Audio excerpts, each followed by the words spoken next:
All. We're delighted to get the city council together with our school board and our city manager with the superintendent and, to find out what is ahead. Jose, so at this point, Kevin, let's get it rolling. Yes, sir. Thank you, Mayor, School Chair Board, City Council, School Board. My name is Kevin Chatelier. I'm the Director of Budget Management Services for the city. And today I'm going to be providing you all the 5-year forecast, which is an annual report we put out as part of the operating budget process each year.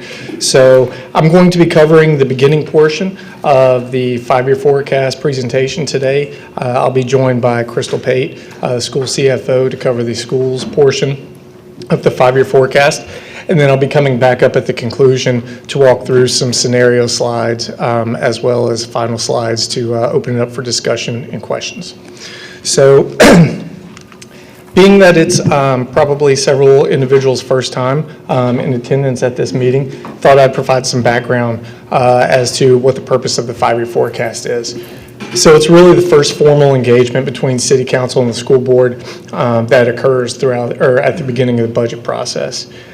So the presentation today, and as typically is covered, we'll be providing a brief economic overview as well as a highlight of the financial conditions and projections based on expenditures and revenues over the next 5 years for the general fund, schools operating fund, and several other funds that were communicated and included in as part of the 5-year forecast. And then at the conclusion, I'll also be providing a highlight or kind of a recap slide of some policy discussions and decisions that could certainly be themes throughout the upcoming budget process.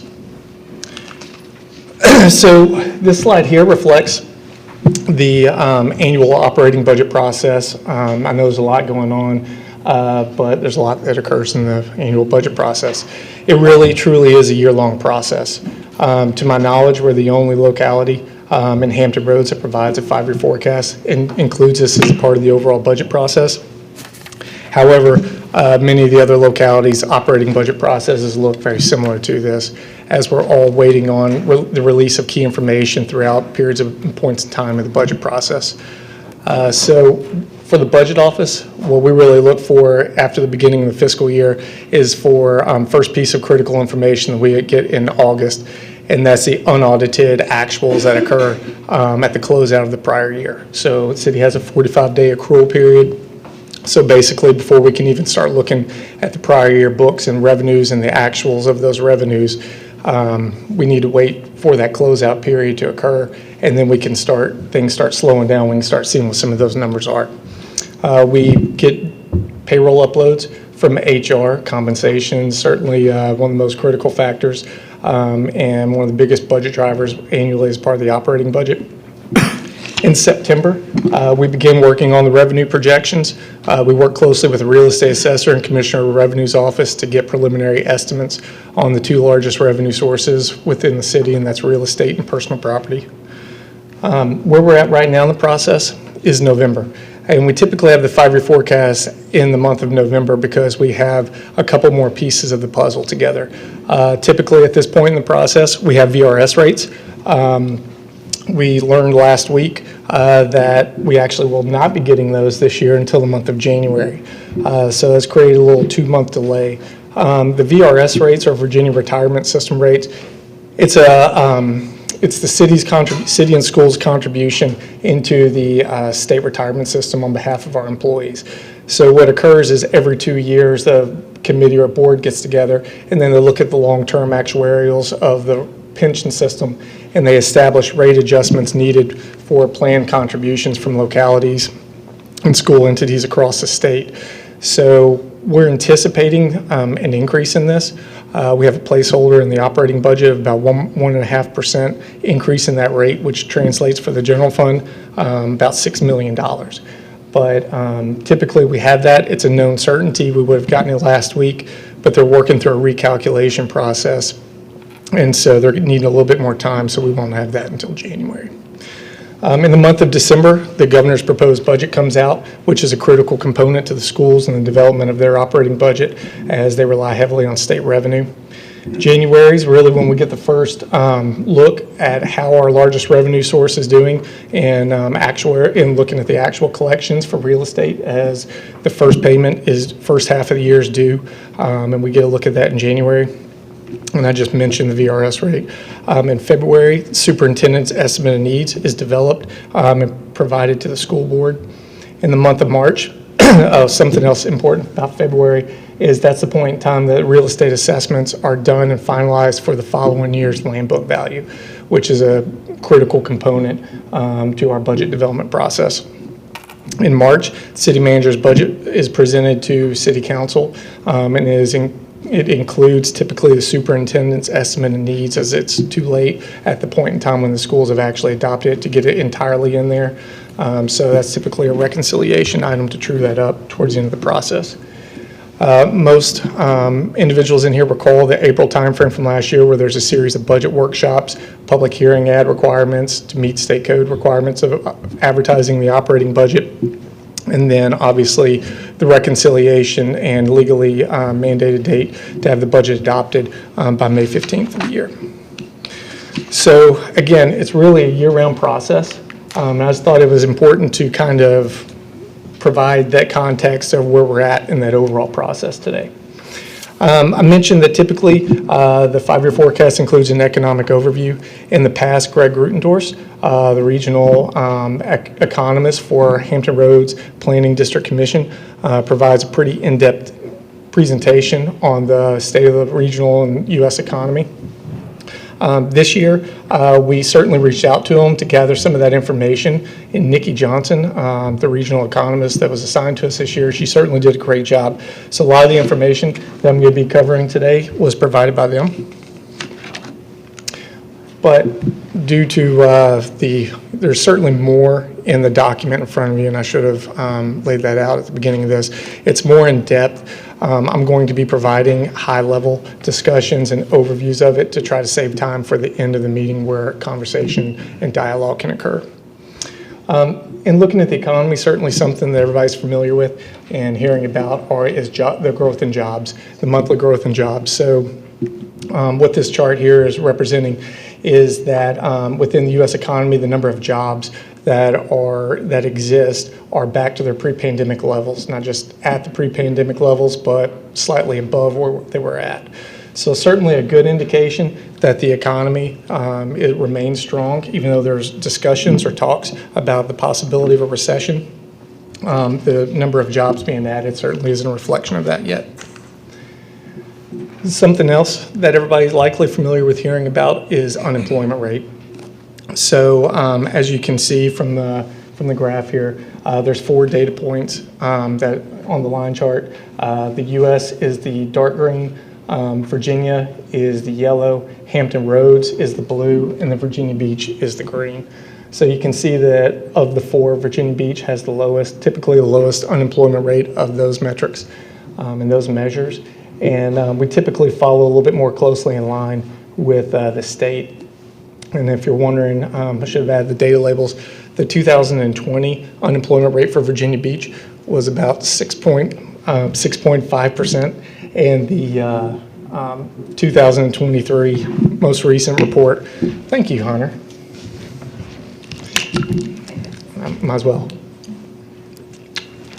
Thank you. The 2023 data point, unemployment rate's about 2.8% for the city of Virginia Beach. Something else people are likely familiar with hearing about over time is the impacts of inflation. So as you can see, this is a long data series. Typically, inflation is around 2 to 3%. That's in line with the Federal Reserve's monetary policy, and they actually view that as a good amount of inflation and signs of a healthy economy. What we've been experiencing the last couple of years, you can see after the pandemic in 2020, are really high levels of inflation. In fact, historic levels of inflation with 7% in 2021, 6.2% in 22. The good news is inflation is declining. That last metric there, data point, represents about a 3.7% increase in inflation as of 2023.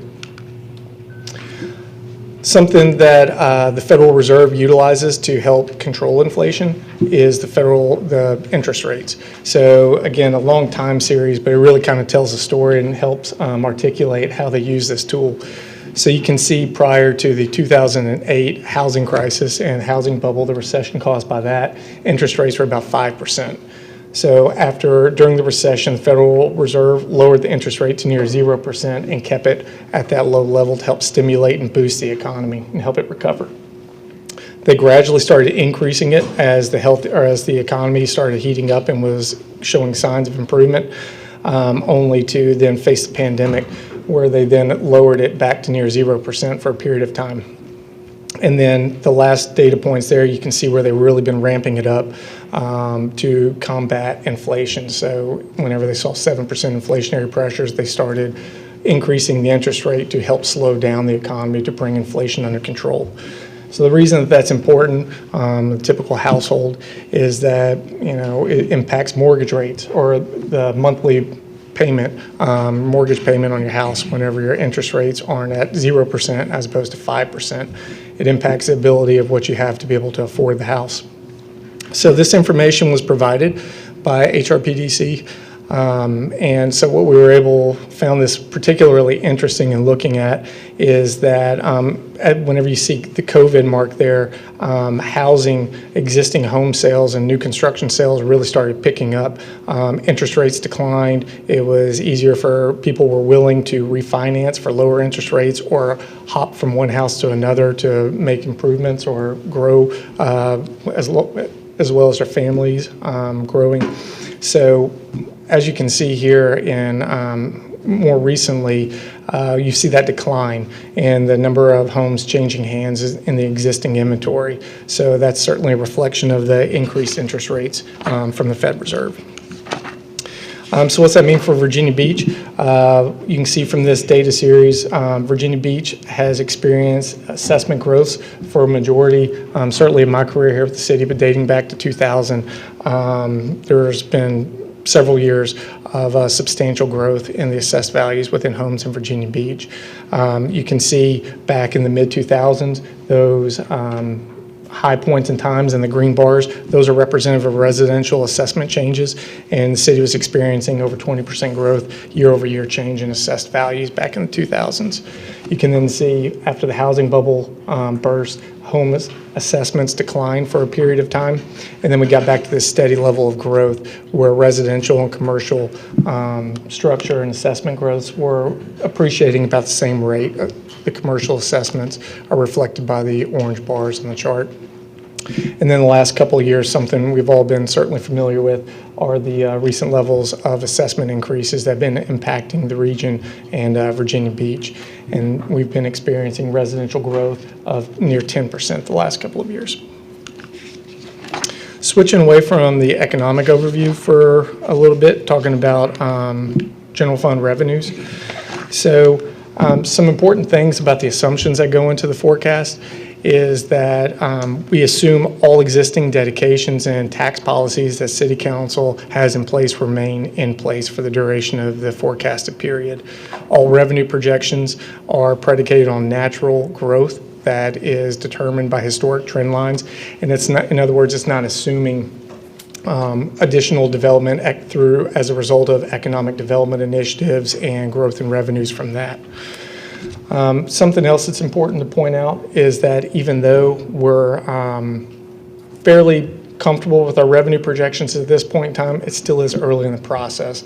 And there are some bigger revenues that have little uncertainty with them that we'll need to continue to track and monitor throughout the remainder of the budget process.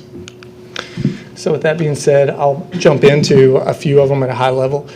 This graph here represents real estate tax revenue and the projected growth of real estate tax over the 5-year forecast. The lines here, there are 3 data points. So the budgeted numbers are reflected in green, the actuals looking back are reflected in blue, and the projection going forward is reflected in yellow.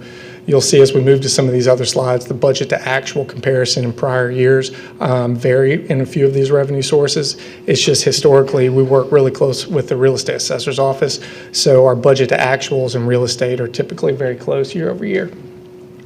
Overall, real estate's assuming that year one of the forecast, real estate assessments are anticipated to grow by about 7%, and then 4% year two of the forecast, and then gradually decline back out to 3% in the final year of the forecast. For FY25, this translates to a budget-to-budget growth of about $44 million, which is then shared between city and schools via the revenue sharing formula. Personal property. This is a graph where you can see that difference back over time, where budget and actuals varied slightly over the last couple of years. This is by far our most complicated revenue source to project. There's several components that this revenue consists of. So you've got vehicles, business personal property, commercial boats, mobile homes. There's a lot of different tax categories with varying rates across those categories. And unlike homes, personal property is also difficult because it's possible for people to get rid of cars or move and relocate and take their car with them, which takes it out of the local economy and the assessment base here, as opposed to a home. When it's constructed, it stays, so you get more continuity in that over time. But personal property is certainly very volatile. We're being a little conservative in our estimate here, and year over year we're anticipating it to actually retract slightly. We have a budgeted estimate in 2024 of $208 million, and at this point in the process we're anticipating FY25 to be about $206 million. So part of our uncertainty with this is, one, this is a calendar year tax.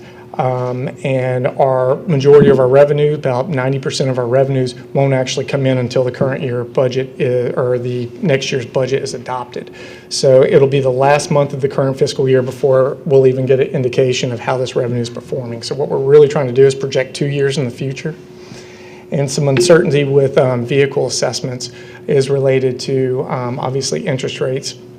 But what we've been experiencing are used car values are actually appreciating or holding their value incredibly well.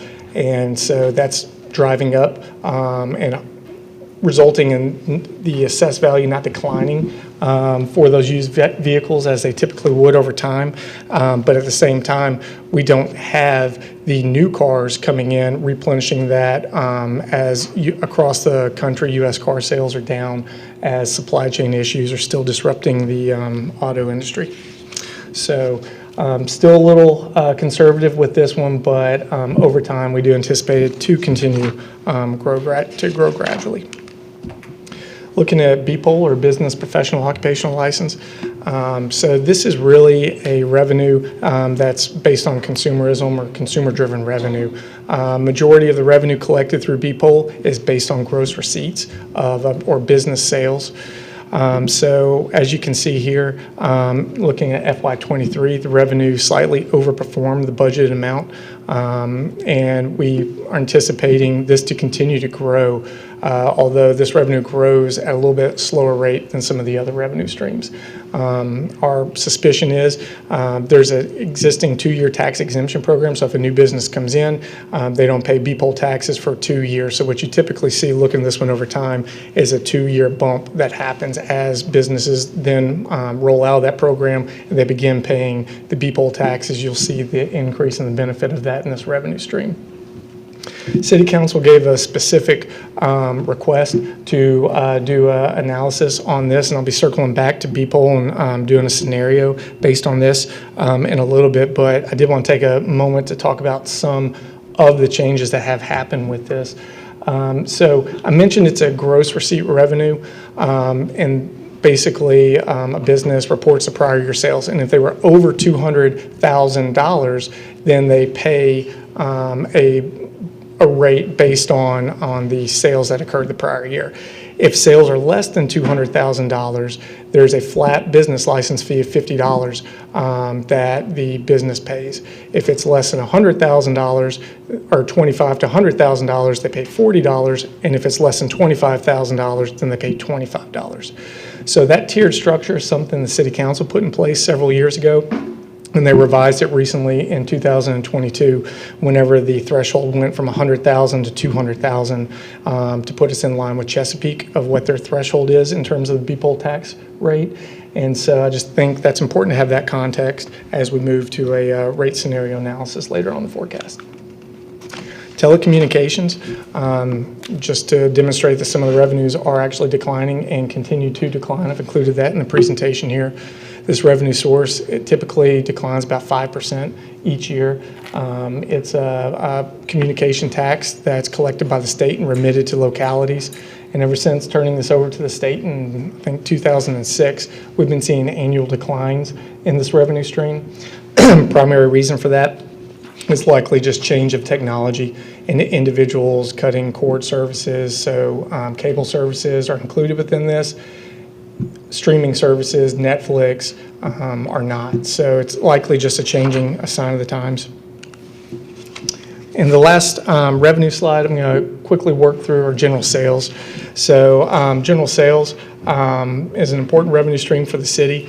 And I just wanted to highlight this, that in 2023, you can see that the actuals underperformed budget by about $4 million. This wasn't a surprise to us. This is one we can actually look at on a monthly basis. So we had anticipated that to underperform. And as you can see, our FY24, the current year's budget amount, is in line with that trend line.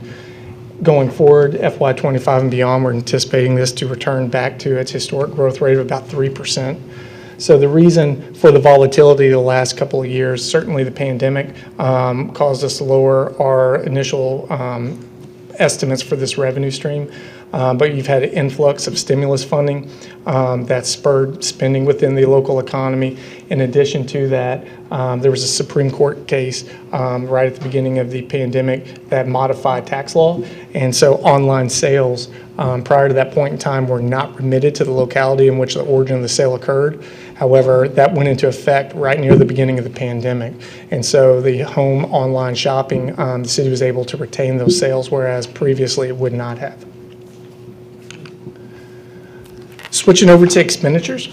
So as I previously mentioned, personnel is one of the more significant budget drivers within the operating budget.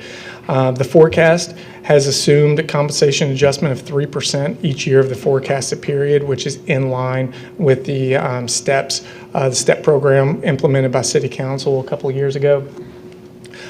Certainly it's not final, but it is a placeholder for the purposes of the conversations today.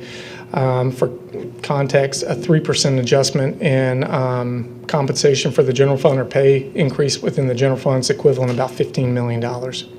I mentioned the VRS, the Virginia Retirement System rate, and the every other year impact that has. It's about $6 million for a 1.5% rate adjustment.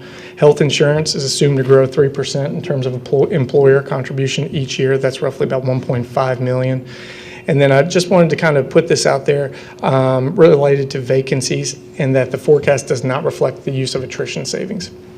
So the purpose of the forecast is to do a projection based on baseline operating expenditures and revenues. It's not to say that that might not be a tool utilized later in the budget process to help balance the operating budget, but it's really something at this point in time we don't have a good sense of as to what the impact on the general fund would be. We would wait till the ACFR is audited and final close in December before we really start looking at the utilization of fund balance for something like that and what impact that might have on the following year's operating budget. Looking at operating accounts, the forecast assumes an inflationary impact of 3% each year of the forecast, which is in line with the Federal Reserve's long-term projection of what inflation is going to be. But there were some contractual adjustments that we made over time. So, for example, the Axon contract, which is the body-worn camera contract, and the expansion of those services to the sheriff's office. The Microsoft contract, for example, there's a inflationary impact in that contract. So we tried to account for those to reflect those as best we can within the operating accounts. And then last but not least is debt service. The amount of debt service assumed each year of the forecast for the general fund is anticipated to remain flat. So trying to avoid the graphs and the charts that are included in more detail within the five-year forecast document, which provides a little bit deeper dive in the operating expenditures and revenues by revenue source and expenditure type. So what this is reflecting here is the overall summary of revenue to expenditures for the general fund over the next five-year forecast period. As you can see, year one, there's projected that the expenditures will exceed revenues by about $23.3 million. And then year two of the forecast, close to $27 million, and then increase to $35 million in FY27. So the reason for that two-year lull and then the increase is the impact of the VRS change happening at different points in time over the forecast period, which is certainly reflected in that table. Looking at expenditure growth to revenue growth. So you can see up at top, the revenues are reflected by the blue line going across.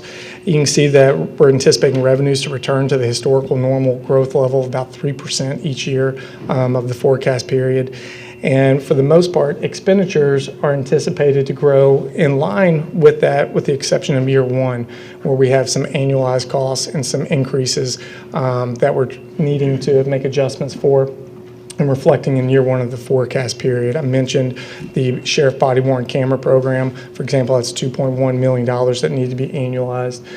Some other initiatives such as EMS and some of the paramedics that were onboarded, they were funded for half years, so there was a need to annualize those costs as we were beginning to set up the FY25 budget.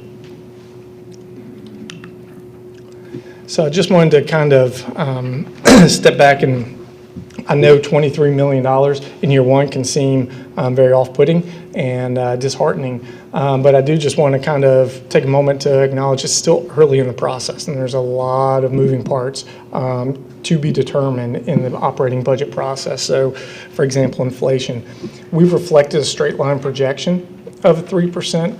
However, as we get through the budget process and we work with departments, what you'll sometimes find are that even though some contracts are going up related to inflation or they have an automatic adjuster within them, other contracts have been renegotiated and you'll actually have some cost savings to those. So we really rely on departments to scrub those as part of the operating budget process. And then certainly some other unknowns are the impacts inflation will have on the CIP. Compensation decisions, we have a placeholder in there. However, that's not necessarily a final fixed cost. VRS, I've covered that to some extent. The debt service, I mentioned that we're anticipating to hold the debt service payment flat throughout the five-year forecast. The real determination of that is the timing of issuances and the impact that they have on the debt service. Obviously, revenue assumptions, I mentioned a few of them that we're being mindful of and monitoring, and not in the current year, but in future years, something else that could impact the forecast will be updates or revisions if decided to revise the city school revenue sharing formula. So that's the general fund that I covered, and we'll certainly circle back to that. But there were a couple of other funds that were included in the five-year forecast document that are worth discussion, as they are likely going to need some attention from the policymakers this coming budget process. And one of those is the Waste Management Fund. City Council recalls that in the current year's operating budget, they approved a rate adjustment in the waste collection fee. The rate's now $27.50 a month. And that provides services for yard debris collection, recycling services, black can pickup, as well as maintaining the landfill and operating the hazardous household disposal program. So there's really a lot that's covered by that $27.50. Whenever City Council had this conversation, there was still an unknown out there related to recycling services and what the impact of increases in that would be in the future. So one of the conversations was the possibility that recycling services, if provided through the existing contract, the blue can services at curbside, the Waste Management Fund could see a doubling of that contract cost. So you can see here in the on the slide, that would increase it from $4.8 million a year to about $8.9 million a year. And really, as a result of that, should that be the case, it'll put the Waste Management Fund in a negative position through the forecast period, primarily directly as a result of that. So there's a lot of conversations occurring with Public Works and the community and communications in terms of engaging them as to what the community would like to see in terms of recycling services within the city of Virginia Beach. But there's some other things as well that will need to be taken up or considered as part of the operating budget process with the Waste Management Fund. The waste collection fee, as I noted, that is the primary revenue source for the Waste Management Fund, which operates as an enterprise fund. So they're responsible for their capital equipment replacement operations, and they operate as close to a business as you can get from a governmental fund. SIPSA tipping fee. That's something that'll need to continue to be monitored through the forecast period. It's anticipated that'll go from the current rate of $67 a ton to $65, and then last year dipped down to $62. So there's some savings that's accounted for in the projection of the forecast. But again, it comes back to the recycling and anticipating what would be the action plan should the contract actually double in cost. As it doesn't appear the Waste Management Fund can absorb that through its existing rate structure or continue to provide the existing services it provides. I mentioned Public Works is seeking out alternative solutions. There's certainly more alternatives than just the curbside pickup, but again, that's something that will just be vetted throughout the remainder of the budget process. Something else worth highlighting and noting are the capital replacement and reinvestment needs at the landfill. Public Works has indicated that something that they're likely going to be putting forward for consideration or to begin evaluating are the facility needs at the landfill. I can tell you whenever this was established and the fund was created back in 2011-12, I don't believe that a part of the rate has ever been included to look at the long-term needs of facility replacement or maintenance needs at the landfill. So that's certainly something we'll need to do a deep dive into. And then obviously compensation, just like every other fund within the city, compensation related decisions will have an impact over the forecast period, as well as VRS changes and incentives provided. So the Town Center SSD is another fund that was included within the 5-year forecast document. And the purpose for including this one is twofold. One, it's been included the last several years as a result of revenues not quite keeping up with operational expenses within the fund. So we've been highlighting this where each of the last 2 5-year forecasts have reflected the Town Center SSD fund to eventually rely on fund balance to a point to where there's no more funds and it's not sustainable. So we've been highlighting it. It's been off in the distant future. So we haven't raised too many red flags about it. We're continuing to track and monitor it. But really the purpose of the Town Center SSD is to sustainably provide maintenance operations for the Town Center development, the core Town Center. So the primary bill payer for it is an SSD rate or real estate tax rate above and beyond the base rate of 99 cents. So individuals within the Town Center, SSD, residential and commercial property owners pay this additional 45 cents a year on top of their base tax rate. So one of the things we've been seeing is without additional growth within the Town Center SSD or new development, we're seeing about 1.9% growth of assessment growth in the revenues that support that SSD fund each year. So even if it hadn't been at the request of council to undergo a rate study and analysis for the SSD fund, we likely would have had this fund within the projection of the forecast anyways for this reason. As you can see here, we thought it was important to change the table up a little bit. Not only does each year rely on the use of fund balance as expenditures are anticipated to exceed revenue projections, but in addition to that, you can see the cumulative fund balance over the forecasted periods anticipated to go negative in about year 3 of the forecast. So in addition to that, it would have been in there anyways, but City Council gave direction as part of the reconciliation process to conduct a rate analysis for the Town Center SSD. Several residents of Town Center came out during the last one of the last budget hearings and adoption of the current year's budget And during reconciliation, City Council gave direction for staff to do an analysis to look at what would be some options of potentially splitting the rate with commercial businesses paying a rate to support the SSD, as well as residential parcels paying a separate tax rate. So as we were conducting this analysis, there's really primarily three things in areas that require City Council's direction or attention should this be the desired council to move forward. First one would be to establish a sustainable fund. As we were going through this, we found it difficult to try to run analyses or look at scenarios in which the fund's not sustainable, and any rate adjustment we did in the short term would need to turn around and be adjusted in another year or two, as the fund's likely projected to run out of revenue. So as you can see here, the option that was utilized in the 5-year forecast, just to demonstrate what the impact of that would be, was to what would a rate adjustment up be to put the fund on a sustainable course. So as you can see here from the table, the SSD rate would need to be adjusted up 15.6 cents for a total SSD rate of 60.61. So that's about 3 cents higher than what the SSD rate was when it was originally established in 2002. Again, right now it's 45 cents, and over time it was gradually reduced to keep up with existing services.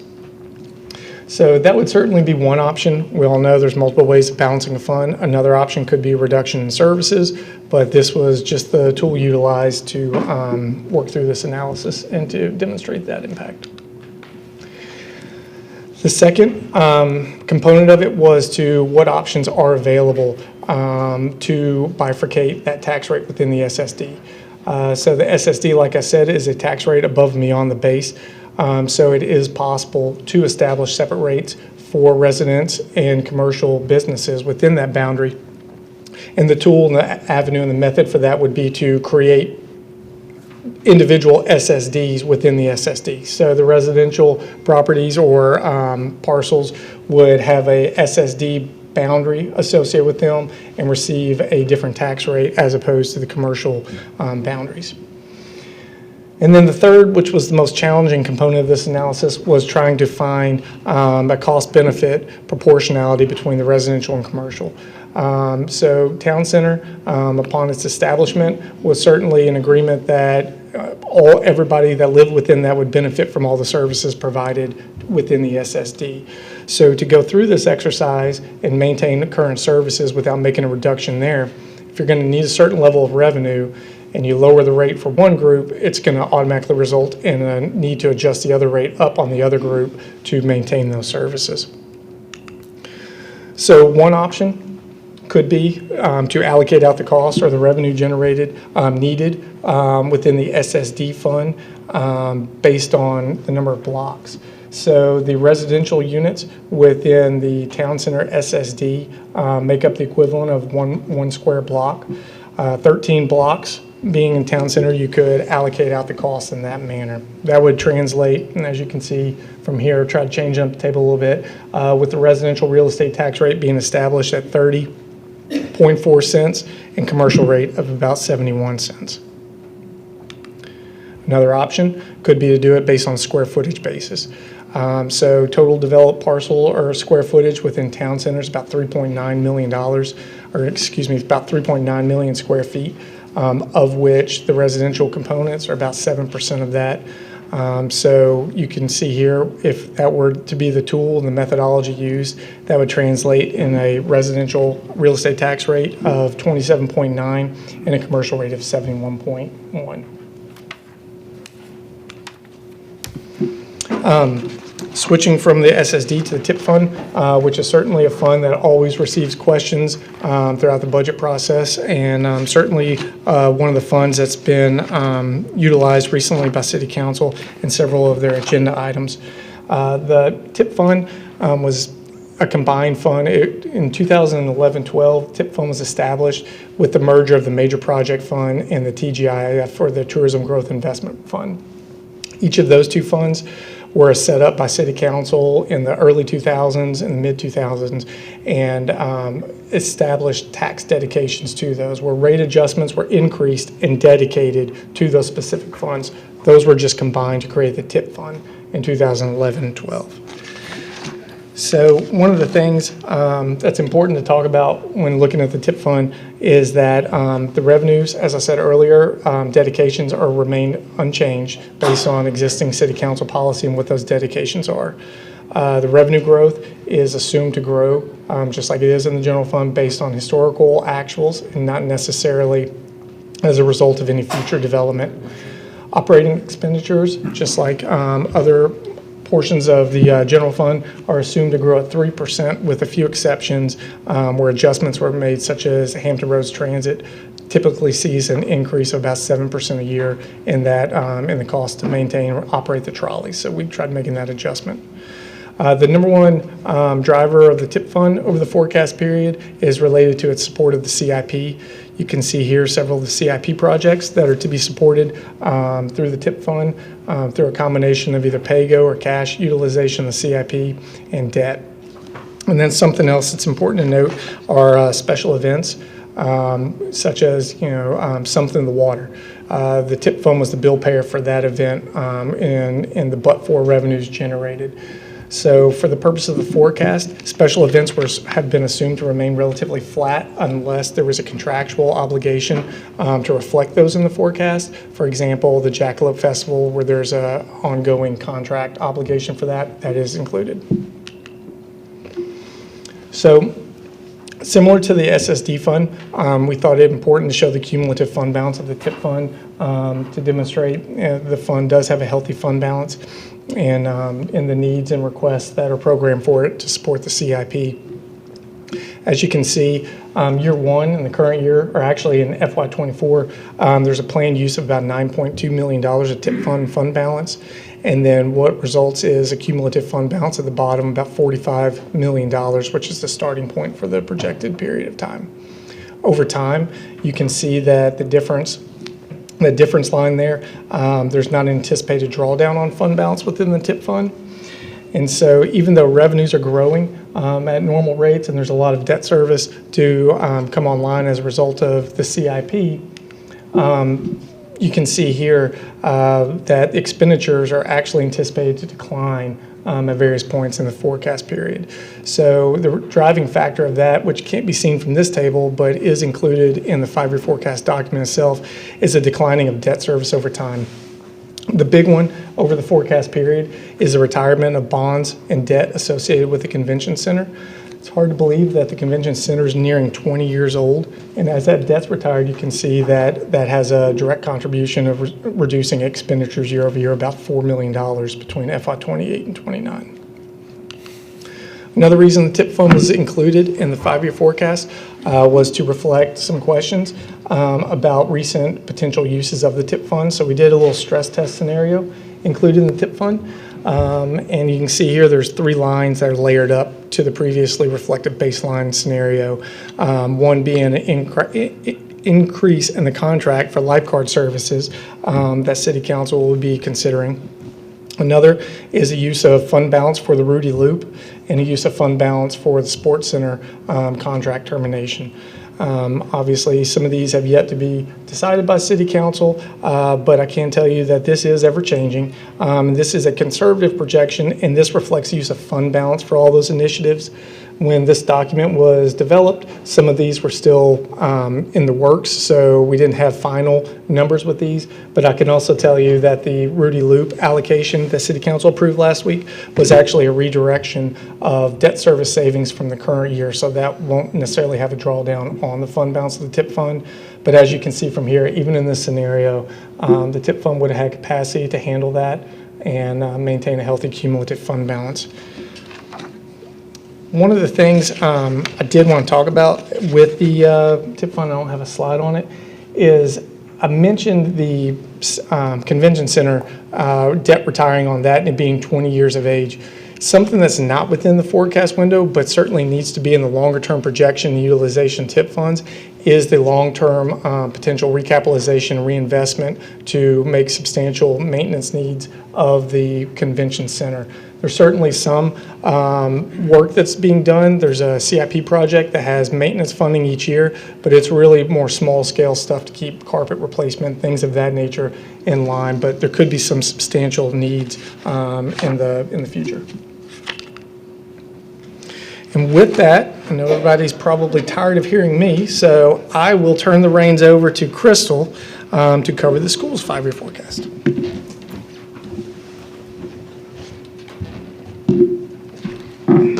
Thank you, Kevin. Good afternoon, members of City Council, School Board, City Manager, Dr. Robertson, and City and School staff. The portion of our presentation will cover key areas for the school operating budget, such as student enrollment, revenue and expenditure assumptions, and challenges impacting this budget forecast. As you know, the 5-year forecast contains estimates based on the best information we have available at the time it is prepared.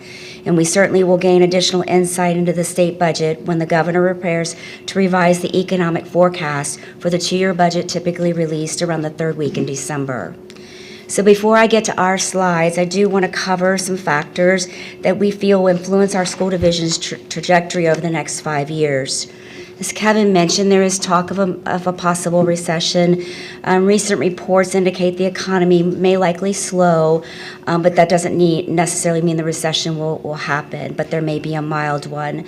There are certainly signs that the flush years for state revenues in Virginia moving out of the pandemic are coming to an end as federal relief dollars also disappear. We expect next year's state budget to be tighter, and the governor is already asking state agencies to look for potential reductions in spending that could make more money available for other budget priorities. The governor expects there will be meaningful savings from increased discipline and focus on performance, and those savings will be available to fund new initiatives. It is recognized that there are major bills on the horizon to pay for K-12 education and Medicaid.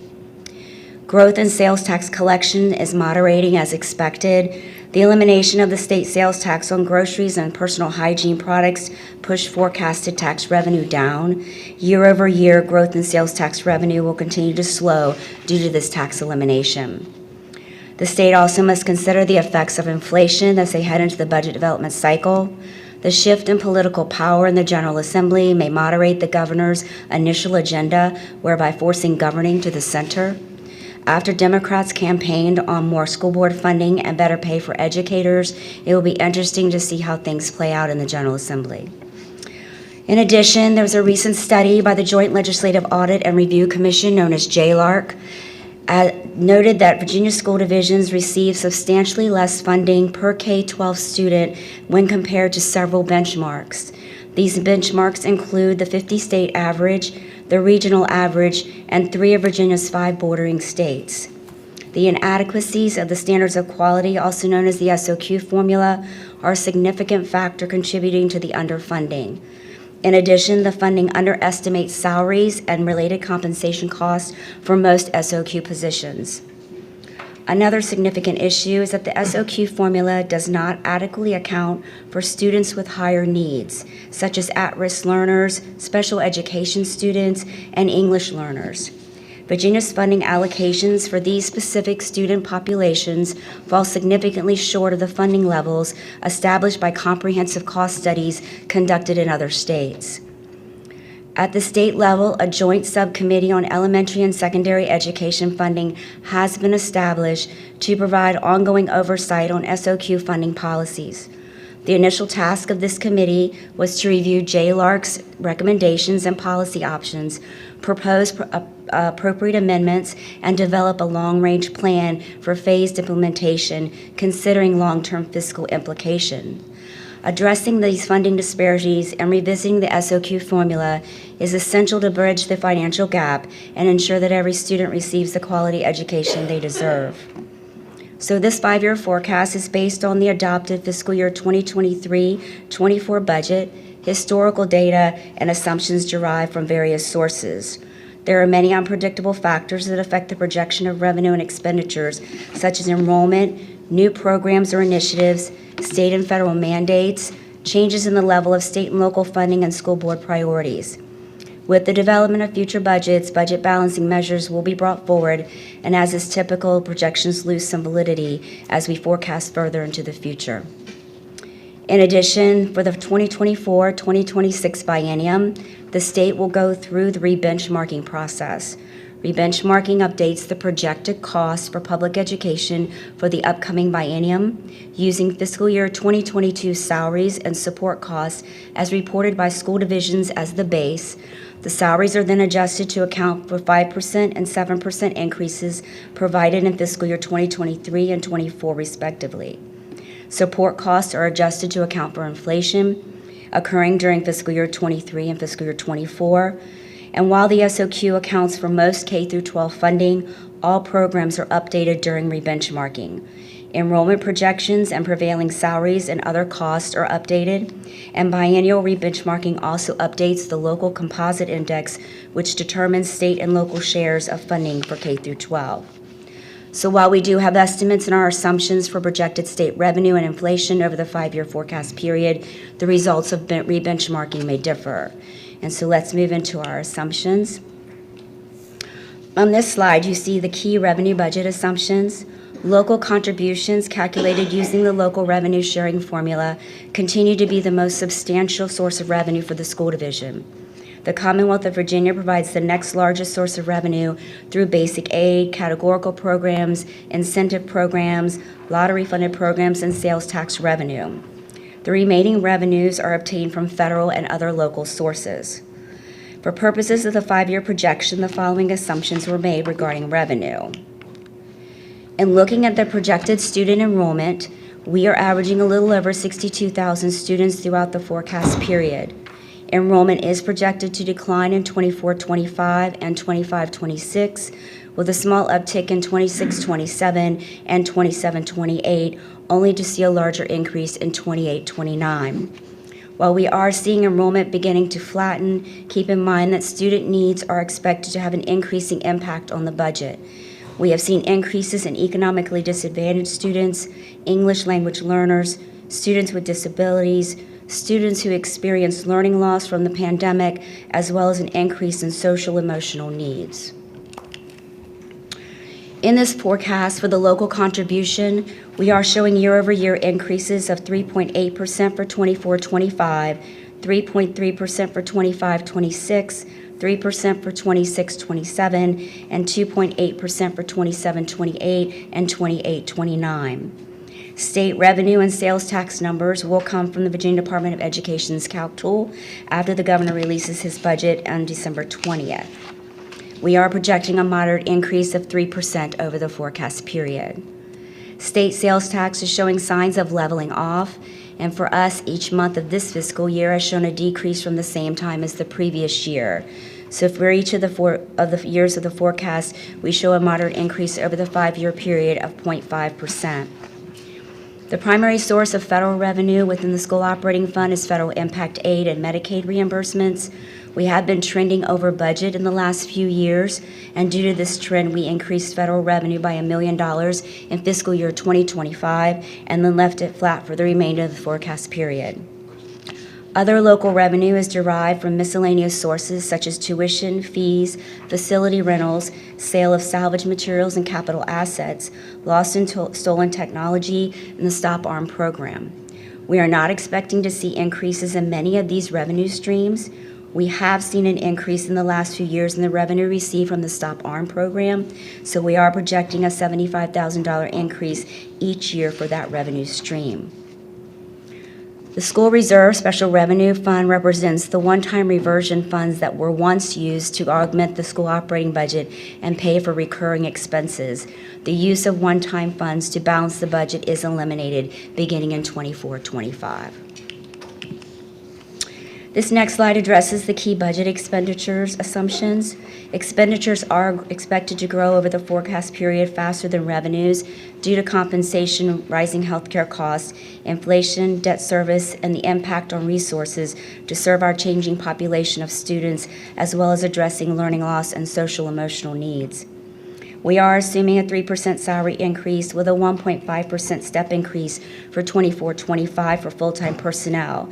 This does include the 2% salary increase that was approved by school board and briefed to City Council a couple of weeks ago.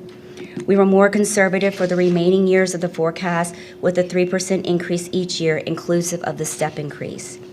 These increases are not guaranteed, but a placeholder for future consideration by the school board as part of the annual budget process. Employer health insurance rates are projected to increase by 3% for each year of the forecasted period. VRS employer rate for us is projected to increase 1% every other year of the forecast period. Non-personnel line items reflect an increase for inflation of 3% for each year of the forecast. PAYGO funding into our capital improvement program is projected to increase $1 million each year of the forecast period in an effort to address increasing facility maintenance issues and reduce reliance on debt service. We will continue to monitor and analyze PAYGO funding due to the substantial maintenance needs related to our aging facilities. Still, one of the largest factors impacting future budget periods is compensation. We continue to face a tough job market across the division. Nationally, fewer students are choosing teaching as a career. With remote work and other career opportunities, coupled with dwindling supply of newly trained teachers, we continue to encounter significant staffing challenges. Particularly concerning is the inability to staff teachers in critical shortage areas such as elementary and middle school education, special education, math, secondary science and English, and career and technical education. As we work to ensure we are meeting the minimum wage benchmarks outlined each year by the Commonwealth of Virginia, the goal is to ensure employees are making a minimum of $15 per hour by the year 2026, if not sooner. The minimum wage changes over the next 2 years will significantly impact the Unified Experience Step Pay Scale. Many employers in the Commonwealth have already moved to a $15 minimum hourly rate, affecting our ability to hire positions such as custodians, cafeteria assistants, bus assistants, as well as others. While we have made some progress in addressing our lowest wage earners, the division continues to fall behind competitors. This division continues to work with a consultant to complete adjustments to our Unified Experience-based Step Pay Scale, as well as review the competitiveness of the entry rate for instructional experience-based step pay scales, where currently BBCPS ranks 7th in the local market. Recommendations for this ongoing work will be reviewed for implementation during the 24-25 budget cycle. At this time, it's not possible to project costs and therefore not included in these projections. So based on the revenue and expenditure assumptions I just outlined, the school division is projecting a deficit for each year of the forecasted period for the school operating fund as shown on this slide. And we also show the same information in graph form on this slide with revenues in green, expenditures in blue, and then of course the baseline forecast in the yellow line. So as you know, there are many unknowns at the time of this projection, such as state and federal mandates, state and local funding levels, and school board priorities. The school system, as I mentioned, continues to face some significant challenges in the coming years. Main risk factors are employee compensation and workforce challenges, healthcare costs, enrollment, student learning needs, social emotional needs, and facilities maintenance. These items are not easily forecasted, nor are their effects on revenues and expenditures. The last thing I'm going to touch on is the status of the Public-Private Education Facilities and Infrastructure Act, or the PPEA. As you know, the school division entered a PPEA interim agreement for 30% schematic designs for the replacement of Princess Anne High School, Betty F. Williams, Bayside 6, and Bayside High School. The design PPEA process creates an opportunity to realize cost savings related to earlier completion of projects and the possibility of avoiding years of inflation.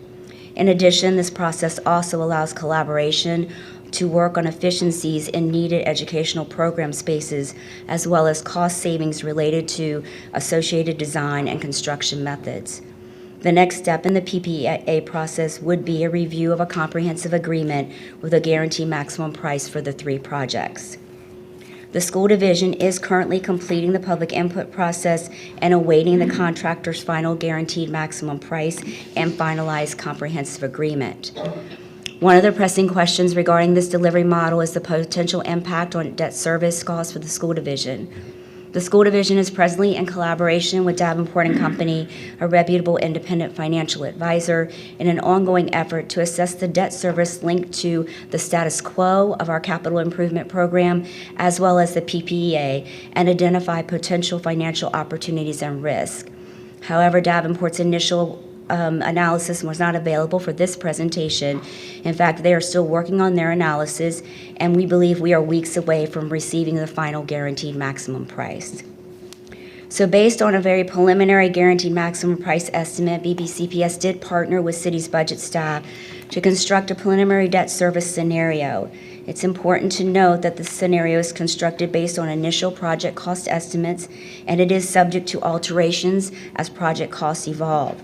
The possible infusion of reversion funds, and the overall decisions made during the budget development process, which in turn may affect the overall impact on debt service. This slide shows the impact of this scenario, and as expected, the increase in debt service estimates for the PPEA increased the amount of the deficit for each year.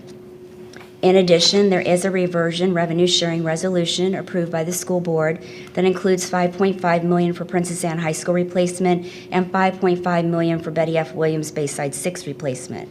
There was a city public hearing on November 14th, and the resolution is scheduled to be presented to City Council for action this evening.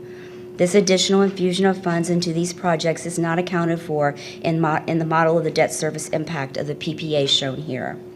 If the resolution is approved by City Council, we will plan to work with Davenport and the city's budget staff to update the debt service projections. So in summary, we believe adequate funding is essential to the school system's success, especially in light of the staffing challenges and compensation we currently face and will continue to face in the future, as well as maintaining our facilities. These areas are essential needs to help ensure a safe and effective learning environment for our students. BBCPS is dedicated to charting a course for each individual student that includes inclusive, meaningful learning experiences, along with social-emotional support and skill building that will prepare them for long-term success. Making sure that our children have an opportunity to not just go to school, but receive an extraordinary education is BBCPS's top priority. This school administration and school board feel it's a privilege to work with the city to ensure that our children are afforded the finest education possible. And now I will turn this back over to Kevin.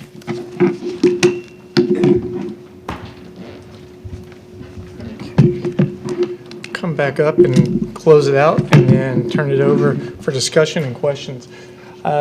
So this is the city and school combined 5-year forecast. It's a combined document. So what this slide here represents is the combined forecast for city and schools. You can see the total baseline revenue projections and expenditures. The combined deficit between both is about $38 million, with the city being 23.3 and schools being 14.8. So that's important to kind of keep as the baseline numbers as I walk through the next slide and talking about potential tax policy scenario and discussion. One of the reconciliation items provided by City Council was to explore the possibility of making modifications to the BPOL tax rate, or the threshold that I previously noted. So in 2022, City Council raised it from $100,000 to $200,000. And the request was made, I believe, with the Commissioner of Revenue at the point in time in City Council. So there's a lot of moving parts and things that need to be looked at. So what they had asked and directed the city manager and staff to do, or wait till the final closeout numbers were done, which they preliminarily are done, conduct an analysis in the fall, and be able to report back to City Council. So typically, whenever this question came up in the past, I recall Council Member Henley always asking for context as to what it means overall. So we've tried incorporating what this would mean should City Council move in the direction of increasing the threshold from $200,000 to $250,000 in terms of the flat fee that businesses pay in the BPOL taxes. Based on this scenario and the information provided by the Commissioner of Revenue, the impact would be about $453,000. This is a revenue that's shared via the school funding formula, and that's always something else that's asked about is what's the context in terms of the impact on schools and the ripple through. So as you can see with that, based on the base analysis, should this reduction or this policy be put into place, it'll result in slightly larger deficits for both city and schools, increasing the schools deficit by about $211,000 and the cities by $240,000. In terms of the current year, it's not anticipated to have an impact on that revenue line item itself, but like I said, we're anticipating potential retractions and reductions, and some of our initial estimates likely not, or potentially not meeting current year revenue projections. So it's certainly an option, but something important to know is this is a calendar year tax. So should City Council want to move in this direction, it's something that would need to be done before January and implemented, as that's when the bills will go out, and then this will be due in March, and that's whenever we'll be able to see what the revenue is in total in terms of where we stack up with the current year's budget estimate. So with BPOL, that's certainly one of them. Something else I wanted to, I'm going to shift away from the presentation for a second and pull up a spreadsheet. This is the exact same information that was provided in terms of the combined city-school forecast.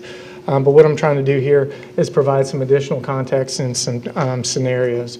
So something that's certainly been a discussion and requested in recent times are, well, what's the impact of a 1 cent tax reduction?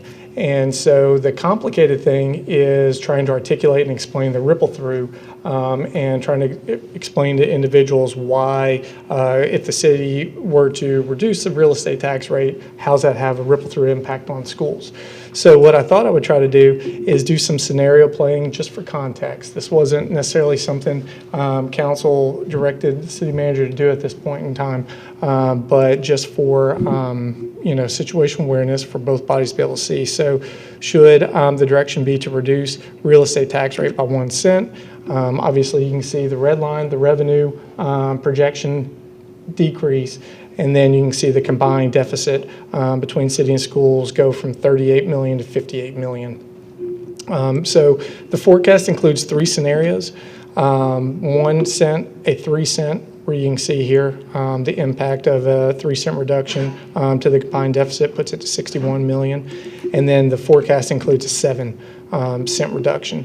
And so this 7 cent reduction is pretty close in line with a revenue neutral, not allowing real estate growth to occur year over year.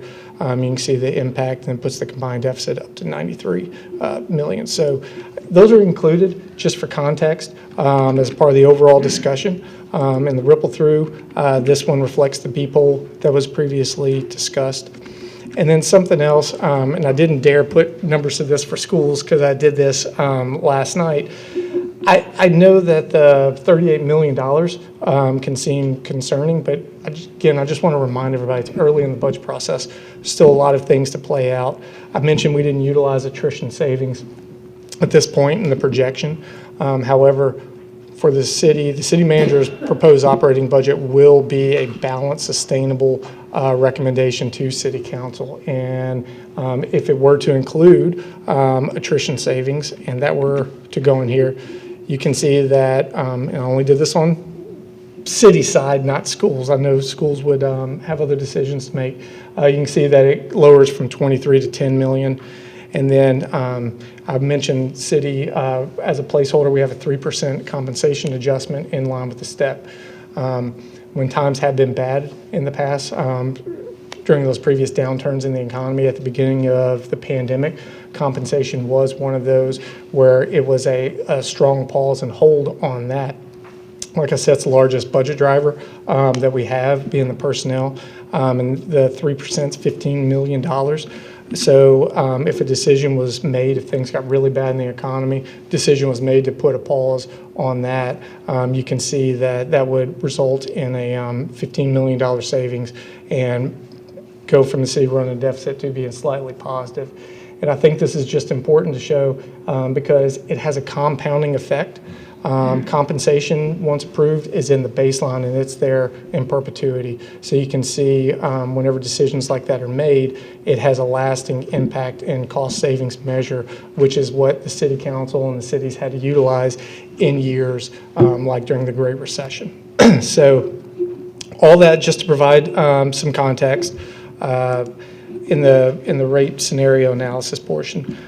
So the information's included in the presentation in front of you, just in slide form. But I did want to touch base, closing out with a couple of things to kind of maybe set the stage for discussion and direction. Starting with this slide, specific to the reconciliation request. There were 2 requests from City Council that we'll be looking for some level of direction and guidance on in the budget development process, and that's regarding Town Center and the rate analysis to split the residential and commercial components of that.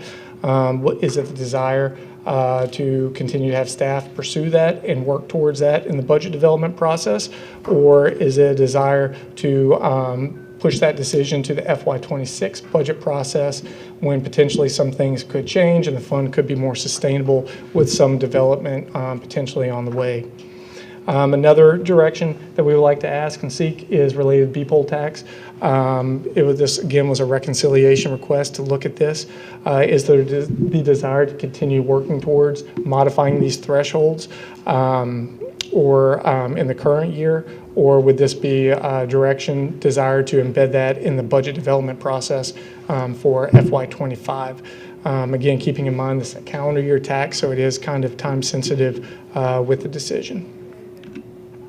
And then last closing just is a highlight of some of the additional themes that will be occurring as we work on the FY25 budget.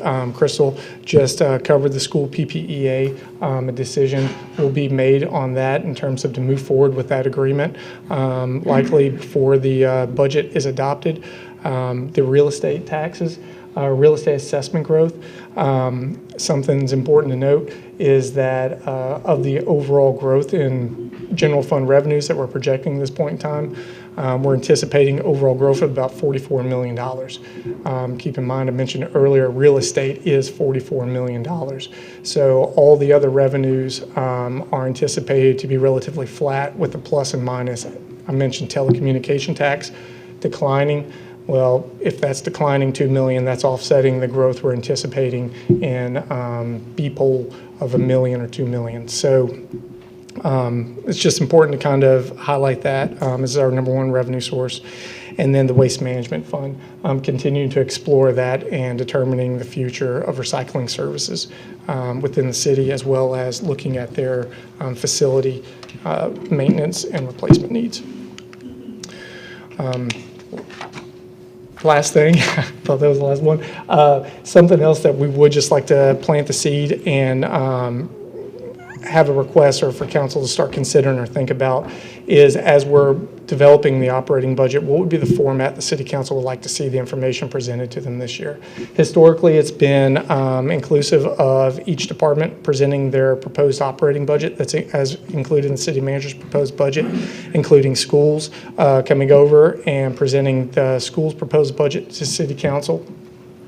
That's historically how it's been done, or would City Council prefer to have key presentations related to program services that are receiving significant modifications as a result of the proposed budget? So those are just kind of some themes and questions that we'll be looking for some direction and guidance from staff on. And with that, I'll certainly turn it over for discussion and questions. Okay, at this point, let's turn it over for some questions, and then we'll drill down and try to get to a couple specifics to at least an initial direction today. Anybody? Rosemary. Really great presentation. You and Crystal knocked it out of the park, and a lot of deep dives here, and some things for us to think about. But I do have a question, y'all. You were talking about the B-poll tax and the 2-year hiatus that new businesses have when they come in. Yes, ma'am. And that was something that was very near and dear to my heart, because I helped with the General Assembly getting that through. But has it made a difference in attracting new businesses to come to Virginia Beach? And I know Norfolk never implemented, but Chesapeake did. So I think that Chesapeake and Virginia Beach are the only ones that give the 2-year break for a new business. That very well could be. I know, I believe it went in place in 2012. That was the first year that it went into place. And I know that City Council's made, because of its success, City Council's also extended that in recent years to personal property with the business personal property tax as well, to where there's a 2-year exemption where a qualifying business for the B-POL exemption is also qualified for the business personal property exemption as well. Thanks. Okay, anybody else at this point in terms of questions? Okay, I guess in terms of, direction and everything, perhaps I might suggest as far as the city council, that the questions that, especially the items that Kevin brought forward, that we have a workshop, we do that in a workshop in the very near future. So this way we can truly flush it out. Mr. Dehaney? Mr. Mayor, we could probably get it on your agenda for next week, because that's your last workshop before the year is out. So would you like for us to get it on the agenda for next week? I think, due to the fact that, Kevin's going to need some direction going forward, we should at least have a preliminary discussion. And then the other thing, we deal with the thing about the type of presentations that we want. I think the sooner rather than later they know that. So if we can go ahead and just put those items on the agenda for discussion. Okay, anybody from schools? Trinace? No, I don't have any questions. Okay, any comment or, okay. Yes? My suggestion would be that when we are presented with the PPEA, that we have a joint meeting together. I think that because you all are going to be the deciding factor on whether we can fund this PPEA, and I do believe that we need to be presented this information together so that we can work on it together as a group. Okay, any thought about that? I think, as we go forward, and let me put it this way, I think this presentation had a number of challenges for us out there. And, one body influences the other, and it's a reciprocal relationship that we do have.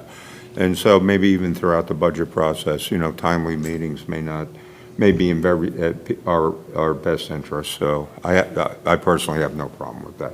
Anybody have any objection to that? Okay, then we'll do that. Kim wants to. Okay, Kim? Thank you, Mr. Mayor. I know the revenue sharing formula is on the table, but I ask that City Council really take a look at the JLARC study that we just received and the scathing review of the state's funding for K-12 education.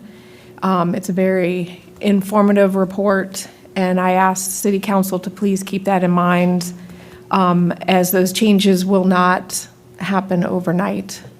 I'm sure everyone can get a copy of that report.